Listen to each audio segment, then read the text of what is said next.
Ver a palavra do nosso Senhor, vamos ver o que Deus tem a nos falar nesta manhã. E eu quero compartilhar esse texto, e o tema que nos surge é chorando pelo mundo.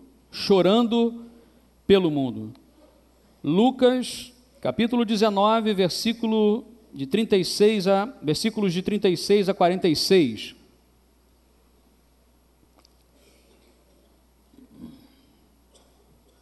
Lucas 19, 36, diz assim a palavra de Deus: Enquanto ele prosseguia, o povo estendia os seus mantos pelo caminho.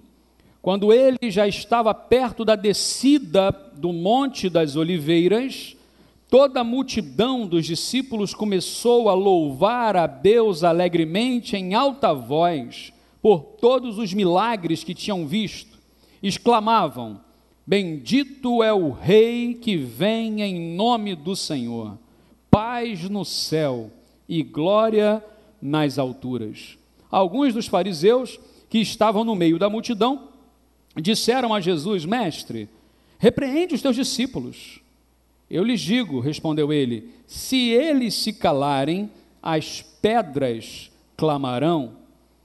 Quando se aproximou e viu a cidade, Jesus chorou sobre ela e disse: se você compreendesse esse dia, sim, você também, o que traz a paz. Mas agora, isto está oculto aos teus olhos. Virão dias em que os seus inimigos construirão trincheiras contra você e a rodearão e cercarão de todos os lados. Também a lançarão por terra, você e os seus filhos.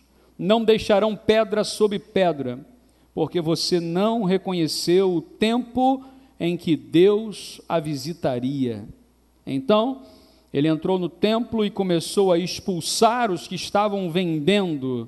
Disse-lhes: está escrito, a minha casa será casa de oração, mas vocês fizeram dela um covil de ladrões. Até aqui, vamos orar? Pai, muito obrigado pela tua palavra lida neste momento, obrigado por tudo que já vimos e ouvimos nesta manhã, pelo testemunho dos teus servos, ó Deus, por tudo que temos vivido. Fala conosco, nós oramos em nome de Jesus, amém, amém, Senhor. Estamos aqui num texto onde Jesus estava vindo de Betânia, que ficava muito próximo a Jerusalém. Ele está agora no Monte das Oliveiras, descendo. Jerusalém está do outro lado do vale, coisa de uns 300 metros de distância, mas ele tinha que descer e depois subir. Da onde ele estava, no Monte das Oliveiras, ele consegue enxergar o templo, ele consegue enxergar as muralhas, ele consegue enxergar Jerusalém, e ali Jesus, diz a Bíblia, que ele ao descer, ele olhando Jerusalém, ele vai chorar pela cidade. Hoje, quando nós olhamos para a cidade do Rio de Janeiro, paz, a África enxerga muita coisa, menos paz. A Europa, com todo o desenvolvimento que você possa imaginar, os Estados Unidos, com todo o desenvolvimento que você possa imaginar, eles têm muita coisa, menos paz. Quando Jesus olha para aquela cidade, as suas emoções humanas, elas vêm. Sabe por quê? Imagina o seguinte: Jesus está chegando, a euforia que está acontecendo, o pessoal, bendito seja o Rei que vem em nome do Senhor, hosana nas alturas, e começa a jogar os mantos e tal, e Jesus está descendo, é uma descida forte, ele está descendo ali em cima do jumentinho, e a coisa acontecendo, todo mundo feliz, todo mundo alegre, e ele olhando aquela alegria, de repente ele olha para a cidade, e ele se entristece ao ponto de chorar, emoções extremas. Eu não sei se você já chorou de alegria, ou já riu de nervoso. Jesus naquele momento, ele está no meio de uma multidão eufórica, mas ele vai chorar por Jerusalém. Enquanto isso, o lado divino também, Jesus como Deus, ele percebia ali claramente a superficialidade daquela religião, porque os mesmos que estavam ali gritando hosana nas maiores alturas, bendito seja o Rei que vem em nome do Senhor, essa mesma multidão, 2 semanas depois, vai estar gritando o quê? Crucifica-o. Jesus enxerga dentro do coração da gente. O louvor daquelas pessoas não estava chegando aos céus, porque o seu louvor era vazio, e Jesus chora por uma religião morta, uma religiosidade morta. Quando Jesus olha para nosso mundo hoje, como Ele está nos vendo? Jesus está chorando somente porque há falta de paz, no sentido, do shalom, ou Jesus está olhando para a nossa realidade espiritual e vendo que também Ele precisa chorar por nós? Choramos apenas pelos outros, ou choramos por nós mesmos, ao olharmos no espelho, ao olharmos a nossa própria vida e percebermos que, meu Deus, eu preciso tanto estar na Tua presença de forma mais intensa e mais plena. O nosso choro, ele também precisa ser como o choro de Jesus. Primeira coisa, o nosso choro é pela falta de paz. Diz a Bíblia: se você compreendesse esse dia, você que traz a paz. Mas agora, isso está oculto aos teus olhos. Jesus, quando olha para Jerusalém, Ele fala, eu fico imaginando o seguinte, Jesus não está chorando pelo que Ele viu em Jerusalém. Ele está chorando pelo que Ele não viu. Ele não viu a paz, Ele não viu a transformação. Isso que foi dito aqui, e ainda hoje precisamos orar pelo povo judeu. Todos os judeus messiânicos ou judeus convertidos que eu conheço ou que já soube da história, todos foram evangelizados por não judeus, por gentios, por nós. Olha depois as profecias de Ezequiel e você vai ver isso se cumprindo. Eles precisam hoje de missionários, nós estamos enviando missionários para a Terra Santa. Nós estamos enviando missionários hoje para de onde surgiu o próprio Evangelho. Jesus chorou por Jerusalém porque Ele sabia claramente que a cidade não fazia ideia de para onde estava indo, caminhando sem rumo, sem direção, não havia esperança naquele lugar, não havia líderes confiáveis naquele lugar, não havia uma fé verdadeira, genuína, não havia paz naquela cidade. Jesus chora por Jerusalém. O Brasil hoje é digno de choro. Vivemos um tempo de lamento. Lamento. O país das oportunidades perdidas. Quantas oportunidades esse país já tem perdido ao longo da sua história? Nós perdemos.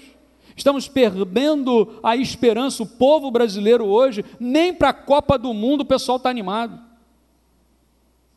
E eu acho até que isso tem um lado muito positivo, porque, infelizmente, na nossa cultura, o samba, a música, o futebol é o ópio, literalmente, que tem entorpecido as multidões.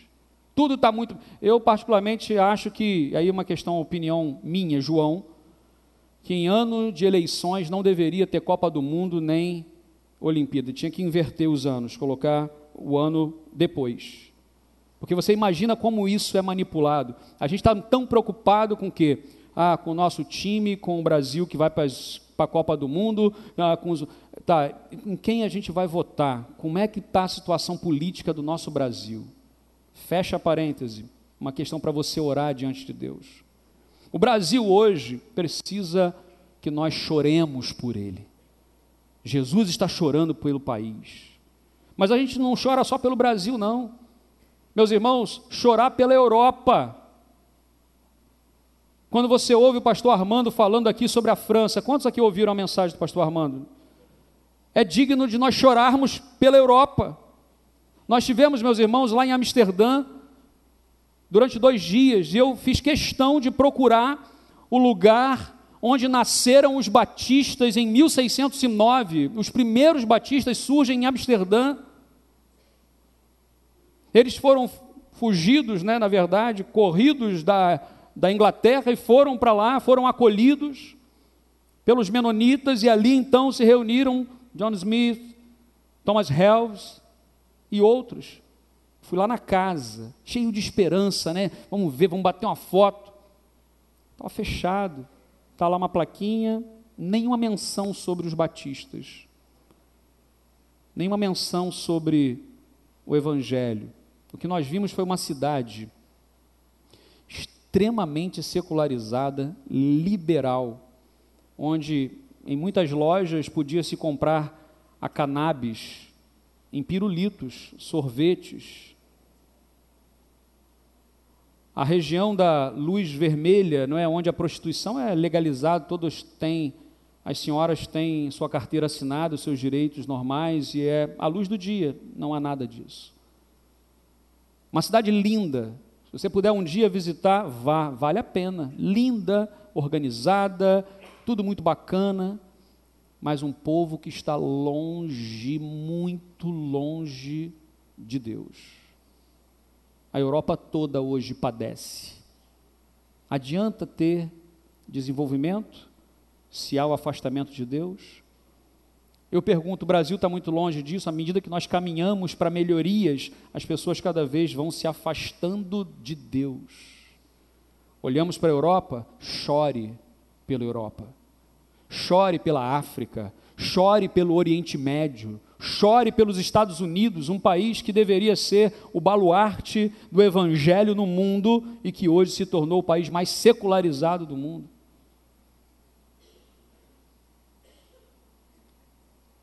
Enquanto eu preparava esse sermão e lia esse texto, eu não conseguia me conter e chorava, porque a gente tem se acostumado a olhar esse mundo como se as coisas que estão acontecendo fossem normais, e não são.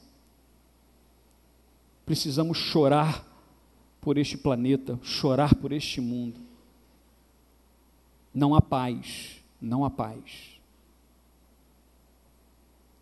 Segundo lugar, nosso choro é por causa da corrupção. Olha só o que diz o versículo 45, 46. Então ele entrou no templo e começou a expulsar os que estavam vendendo. Disse-lhes, está escrito, a minha casa será casa de oração, mas vocês fizeram dela um covil de ladrões. Jerusalém, meus irmãos, estava mergulhada numa corrupção terrível. Os sacerdotes, os líderes estavam corrompidos, eram corruptos. Hoje no Brasil não há nenhuma novidade no que nós estamos vendo. Só que a corrupção, ela não afeta apenas ela afeta toda a sociedade, é um câncer na nossa sociedade, de uma forma geral, não é só no Brasil. Vender faz parte da natureza humana, era permitido que as pessoas fossem lá e vendessem. O problema que Jesus vai expulsar esses vendedores é que havia um conchavo entre os vendedores e os sacerdotes. Então o camarada separou o seu cordeirinho com todo o seu sacrifício, levou para o templo para oferecer, mas o sacerdote dizia assim, não, esse cordeirinho não está legal não, vai na barraquinha 10 e você vai encontrar lá o seu Zé, e aí chegando lá, você vai comprar o cordeirinho lá eu posso aceitar, esse seu não dá para aceitar não. E chegava lá então, ele então pagava um preço, pegava o cordeirinho, e aí levava o cordeirinho para o sacerdote, depois o vendedor ia lá, pegava a comissão e dava para o sacerdote. As casas, os trajes, as carruagens, as melhores de tudo, pertenciam aos líderes religiosos, sacerdotes, escribas. Corrupção. Jesus, então, não admite isso e expulsa essa gente do templo. A religião se tornou um comércio, coisa muito diferente hoje no Brasil. Só que não. A gente vive hoje um tempo muito complicado. A minha preocupação maior com o nosso grupo na caravana lá era assim, meus irmãos, nós não estamos aqui levando relíquias dessa terra, essa terra é tão santa quanto santo é o Brasil. Pelo menos eu não creio de uma forma diferente disso. O que a Bíblia nos ensina é que nós precisamos olhar para onde nós estamos plantados, para a nossa sociedade, e perceber que essa corrupção que toma conta do Brasil, que toma conta do mundo, não pode tomar conta do nosso coração. Porque isso entra por osmose, a gente começa a achar que é normal também a gente levar uma vantagenzinha, porque afinal de contas, Se todo mundo leva, por que eu também não posso levar um pouquinho? Eu também sou filho de Deus. A gente começa a achar que isso é normal. E quando um servo de Deus, quando uma serva de Deus começa a achar que isso é normal, Jesus começa a chorar. Porque nós perdemos a essência e achamos que a corrupção é normal. Achamos que é normal o que está acontecendo, não é. O Brasil, com toda a sua liberdade e exageros religiosos, é um país que tem sido marcado pela corrupção desde os idos de 1500. Sempre marcados pela corrupção. A Europa tem se corrompido espiritualmente e todo o planeta da mesma forma. Precisamos chorar por este mundo porque há corrupção. Mas em último lugar, nesse texto, e eu estou sendo muito breve porque a mensagem de Deus, toda a celebração é a mensagem de Deus para o nosso coração. Terceiro lugar, nosso choro precisa ir além das lágrimas. Olha só o que diz o texto. Se você compreendesse esse dia, que dia é esse? Porque depois dessa entrada de Jesus em Jerusalém, ele só vai sair de Jerusalém para ser crucificado. São os últimos dias de vida de Jesus. Ele está entrando, ele está indo porque ele está se doando ao Senhor e por isso ele vai passar todo aquele aperto no Getsêmani, né, de falar: Senhor, Pai, se for possível, passa de mim esse cálice, mas seja feita a tua vontade, porque ele sabia que esse dia era diferencial, era divisor de águas. Jerusalém não estava entendendo isso. Não estava entendendo. Jesus, ele tomou algumas atitudes por Jerusalém, pelo menos 3. Ele amou Jerusalém, ele orou por Jerusalém e ele se deu por Jerusalém. O desafio hoje para nós não é diferente. Ele amou este mundo, não o mundo no sentido materialista, mas ele amou as pessoas. João 3,16, o que diz o texto, que é o texto áureo da Bíblia, né? Como é que diz? Porque Deus amou o mundo de tal maneira. Nós poderíamos talvez até traduzir essa palavra mundo por pessoas, humanidade, porque Deus amou a humanidade de tal maneira. Porque tem muita gente que fala assim: está vendo, eu amo esse mundo porque Jesus amou. Mas a Bíblia vai dizer assim: não ameis esse mundo nem as coisas que nele há. Não podemos nos apegar. Amamos este mundo ou não, amamos essa cidade ou não, amamos esse país ou não, amamos os europeus, os africanos, os americanos, amamos ou não, os asiáticos, amamos ou não, porque muitas vezes isso está intrinsecamente ligado, aliás, muitas vezes, não sempre, àquilo que nós entendemos por missões. Nós só participamos de missões, orando, ofertando, indo, só fazemos isso se nós amamos as pessoas. Porque se nós achamos assim: lá no Oriente Médio eles têm petróleo, eles que se virem, eles estão bem demais, nós que estamos ruins aqui. Na Europa, eles têm o melhor lá, tudo funciona, precisa de nós não, quem precisa de nós não. Ide por todo o mundo e pregai o Evangelho. O Evangelho tem sido esquecido nas origens, meus irmãos. O berço protestante esqueceu a palavra de Deus. Países como a Suíça, como a Holanda, como a Inglaterra, países que tiveram ali movimentos grandiosos na reforma protestante, esqueceram a palavra.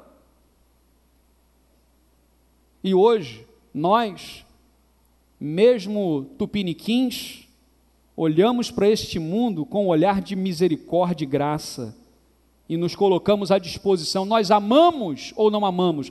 Deus nos chama para amar. Jesus só chorou porque ele amava, mas ele foi além do choro. A segunda questão é que ele orou, e nós precisamos orar por essa terra. Você crê no poder da oração? O que diz em 2 Crônicas 7,14? Se o meu povo, que se chama pelo meu nome, se humilhar e orar e buscar a minha face e se converter dos seus maus caminhos, então eu ouvirei dos céus, farei o que mais? E sararei a sua terra. Precisamos orar pelo Brasil. Quando alguém começar na fila do banco, na fila da padaria, na fila do mercado, seja onde for, começar a falar mal de tudo, de todos, você vai falar assim: pois é, nós temos orado pelo Brasil, eu creio que Deus está agindo, que vai agir. A gente precisa mudar o discurso, porque o que eu mais vi nas redes sociais durante toda a paralisação que aconteceu, que parou o Brasil, foi de um monte de servos e servas de Deus falando coisas que não deveriam, usando mal as ferramentas que Deus tem nos dado. Nós somos portadores da bênção, da boa notícia, da esperança, da fé, da salvação, mas se a gente entra no discurso desse mundo, qual é a diferença? Nós somos o sal dessa terra, a luz desse mundo. Se o sal não salga, ele só serve para ser jogado fora e ser pisado pelos homens. A luz não pode, a lamparina não pode ficar embaixo da mesa, não, tem que ficar em cima, onde ilumina. O nosso discurso precisa ser alinhado com o discurso de Jesus. O nosso choro precisa ser como o choro de Jesus. Ele orou pela cidade. Se Jesus orou pela cidade, nós precisamos orar pela cidade. Tire um tempo na sua agenda de oração. Se você puder, venha nos cultos de oração matutinos, todos os dias, 7 horas da manhã. Se você puder, no seu culto doméstico em casa, ore pela cidade, ore pelo Brasil, ore pelo mundo. No seu pequeno grupo, ore. No seu grupo de amigos, ore. Onde você estiver, ore. Está no ônibus, está no metrô, está no BRT, está onde for. A gente fica, às vezes, tanto tempo nesse deslocamento pendular, né? Vai para lá e vem para cá do trabalho, aquela coisa, a gente não sabe mais o que fazer. Ora. Coloca uma listinha de oração e ora. Você pode ler a Bíblia, você pode ler um livro, você pode escutar música, você pode mandar mensagem, mas tira um tempozinho de oração. Porque muita gente fala assim: não tenho tempo para orar. Olha, só há tempo para aquilo que nós colocamos como prioridade. Há um tempo para todo propósito debaixo do céu. Tem propósito? Tem tempo. Não tem tempo? É porque não tem propósito. Ele também se deu. A Bíblia diz que Jesus se deu. Ele se doou. Ele disse: Pai, se for possível, passa de mim esse cálice, mas seja feita a tua vontade. Jesus se deu, Jesus se doou. Nós precisamos hoje nos doarmos ao nosso Senhor, ir além do lamento, colocar a nossa vida à disposição do Senhor. E eu não estou dizendo para você largar a sua família, largar o seu trabalho, largar os seus estudos, largar tudo que você tem, e agora eu vou lá para o outro continente. Não é isso. Se Deus está te chamando, vai. Mas assim, não é isso aqui. A questão aqui é: Deus está te chamando para talvez você ser uma bênção na sua família, para você ser uma bênção no seu trabalho, para você ser uma bênção na sua vizinhança, para você ser diferencial nessa sociedade. Outro dia eu contei essa história, teve uma irmã que falou: pastor, eu entrei num curso de computação, a senhora, eu falei, mas aí legal? Não, eu só entrei, eu detesto computador, detesto celular, detesto esse negócio. Por que a irmã entrou? Porque eu percebi que eu não conhecia mais ninguém que não era crente, todo mundo que eu conheço é crente. E eu queria começar a fazer amizades e relacionamento com pessoas que não conhecem a Jesus, para que eu possa falar para elas de Jesus. Aleluia, meus irmãos, isso é estratégia missionária. Isso é bênção de Deus, é visão espiritual que Deus está dando aos irmãos.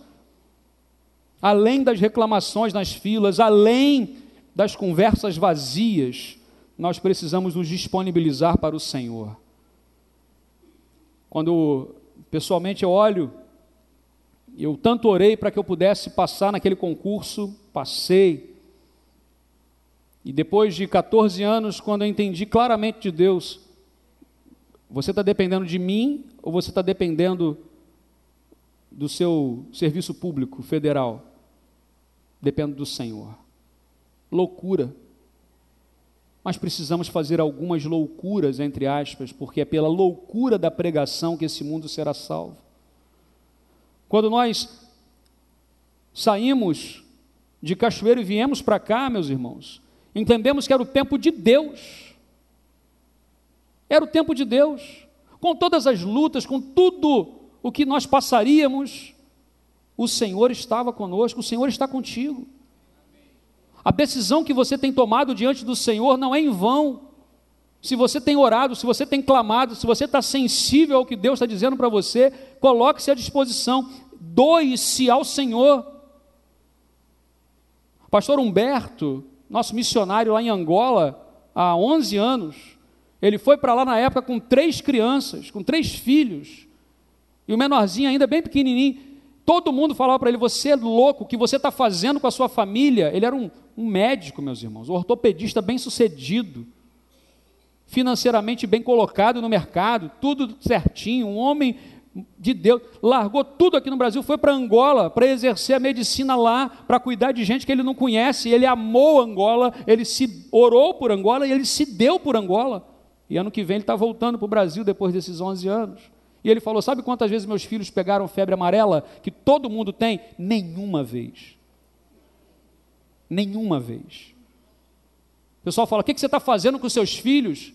Levando para a África, levando para Angola, um país pós-guerra, com tanta coisa. Seus filhos tinham estudavam na melhor escola, na mais cara, e tinham melhor educação, podia ser o melhor profissional. Ele falou: olha, eles estão voltando ano que vem, cada um deles fala no mínimo 3 ou 4 idiomas fluentemente, se formaram nas melhores escolas, estão com credenciais para ir para onde eles quiserem no mundo, porque Deus abençoou. Quando a gente está onde Deus manda, Deus abençoa.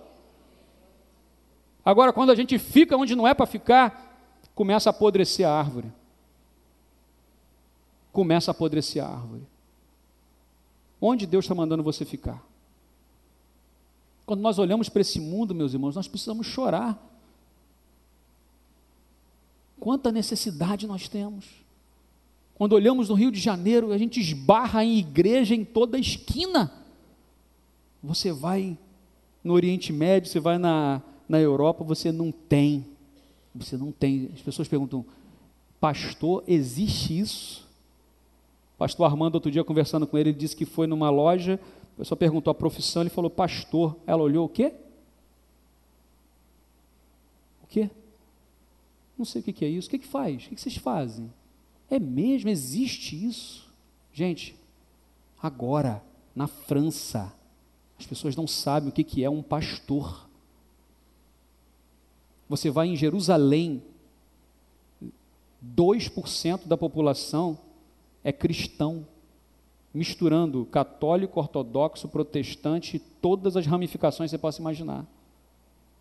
Se você falar de batistas, nós conhecemos uma irmã nossa batista em Belém, onde Jesus nasceu, convertida do islamismo para o cristianismo, e ela é batista. Sabe qual foi o pedido dela para a gente lá no ônibus? Orem por nós, porque nós somos perseguidos, que há muita dificuldade. E tem um muro ao redor daquela região, porque eles não podem sair, porque eles são da Palestina. Tenta imaginar onde Deus tem espaço para você ser bênção. Talvez você não precise ir longe, mas hoje é o tempo que Jesus está olhando para a nossa vida, para a minha vida, e Ele está chorando, mas Ele me amou, Ele orou por mim, e Ele se deu por mim. E nós, como cristãos, os pequenos cristos, somos chamados para amar este mundo, as pessoas, essa humanidade. Precisamos orar por esta humanidade e precisamos nos doarmos para este tempo, para este momento. Eu queria convidar você a fechar os seus olhos.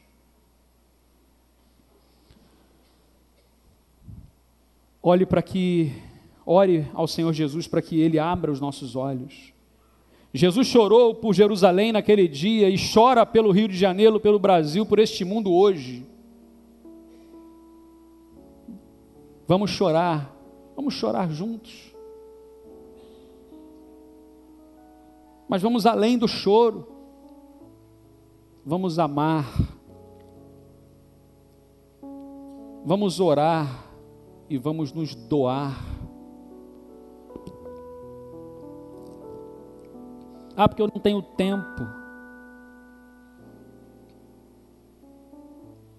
Tem tanta gente que não tem tempo. Ah, porque eu não tenho recursos. Tem tanta gente que não tem recursos. E os que mais se disponibilizam para o reino de Deus são os mais ocupados. Muitas vezes pessoas que não têm tempo, mas colocam a prioridade zero, é Deus e a sua missão na minha vida. Ó meu Deus, obrigado, porque nesta manhã o Senhor fala ao nosso coração, Pai. Não podemos sair daqui do mesmo jeito. Precisamos, ó Deus, olhar para este mundo e chorarmos por este mundo, porque eles não entenderam. Ajuda-nos, ó Deus, a amar, porque muitas vezes nós falamos tanto de amor, mas temos uma dificuldade de amar.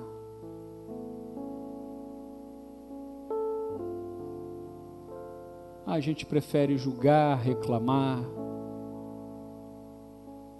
mas ajuda-nos a amar como o Senhor Jesus amou. Ele quebrou tantos paradigmas, ó Pai. Ajuda-nos a quebrar alguns. Ensina-nos a orar. Orar, ó Deus, por este mundo, orar por essas pessoas, ó Pai, orar por gente que a gente conhece, por gente que a gente não conhece.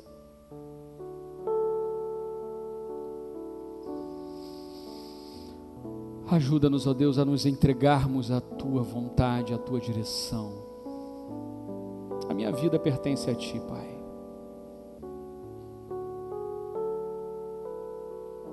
Não porque eu sou um pastor, ó Pai, mas porque eu sou servo do Senhor. E cada um de nós aqui hoje, nós também queremos, ó Pai, entregar, nos doarmos ao Senhor.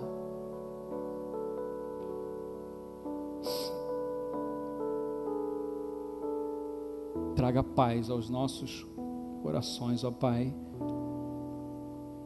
E o incômodo, santo incômodo, para que nós possamos despertar neste mundo, Pai.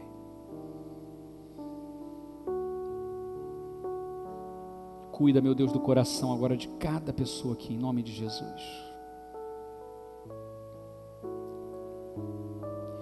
E se você nessa manhã, meu irmão, meu amigo, minha irmã, se você ouviu a palavra de Deus, e se você deseja ir além do choro e amar este mundo, amar esta humanidade, orar por esta humanidade e se doar para que Deus use a sua vida como bênção nesta terra, fique em pé no seu lugar. Coloque-se em pé diante de Deus, dizendo: Senhor, aqui está a minha vida, Pai. Com toda a minha imperfeição, com toda a minha limitação, o Senhor sabe o que eu tenho enfrentado, as minhas lutas, mas eu quero colocar a minha vida à disposição do Senhor. Eu quero orar mais, eu quero amar mais, eu quero me doar mais. Então coloque-se em pé diante do Senhor. Coloque-se em pé diante de Deus e diga: Senhor, eis-me aqui. Eis-me aqui, Senhor. Ó Pai,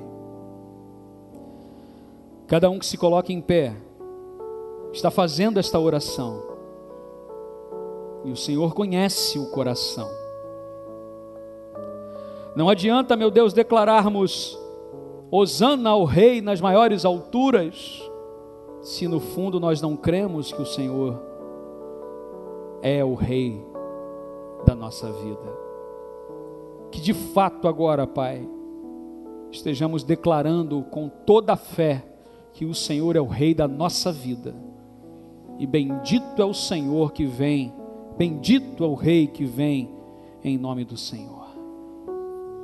Todos aqueles, ó Pai, que estão aqui nesta manhã, que ainda não tomaram a decisão pública de entregar a vida a Jesus, que agora seja o momento, que estejam fazendo isso agora, Senhor, nesta oração, dizendo no seu íntimo: Pai, perdoa os meus pecados, eu me arrependo e entrego a minha vida a Ti agora. Venha com poder e glória, Pai, inundar nossos corações com a Tua graça. Nós oramos, ó Pai, em nome de Jesus. Amém, Pai.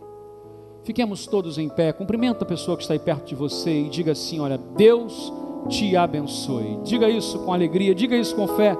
Deus te abençoe.